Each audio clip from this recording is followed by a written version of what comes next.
अस्सलाम वालेकुम नाजरीन। ड्रामा सीरियल हया के नेक्स्ट एपिसोड में आप देखेंगे हया वैसे तो रूहान को शोहर का दर्जा नहीं देती, मगर इस घर पर राज जरूर करने लगी है। इरम जो रूहान की तबीयत का पूछने आई तो वो उसे जानबूझकर सुनाती है कि हाँ, बहनों के लिए भाई के लिए मोहब्बत ऐसी ही होती है, और उसे टोकती भी है कि उसे तो उमानी के साथ ही आना चाहिए था।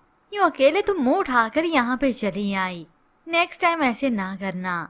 अब रूहान तो कुछ बोल ही ना सका, मगर इरम बहुत ज्यादा हर्ट होती है। अपने कमरे में जाकर ज़ारो कतार रोती है।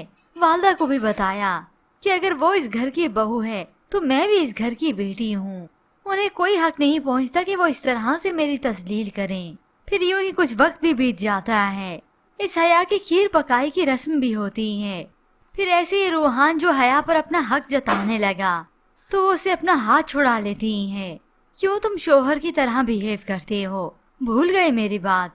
फिर यूं ही एक दिन रूहान जब इस हया को साथ में शॉपिंग पर लेकर जाता है तभी वो एक शॉल ट्राई करता है।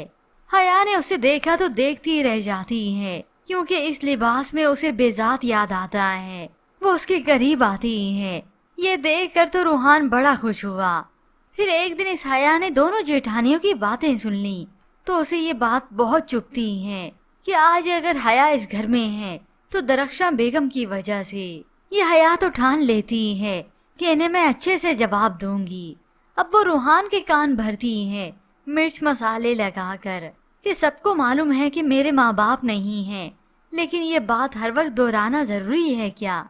मेरा दिल दुखता है। तो रूहान उसे तसल्ली देता है कि आइंदा से तुम्हें कोई ऐसा नहीं कहेगा। बताओ मुझे किसने कहा? फिर यूं ही यही रूहान होगा जो इस हया के लिए बोलेगा, और यहीं से तो ये हया फायदा उठाएगी।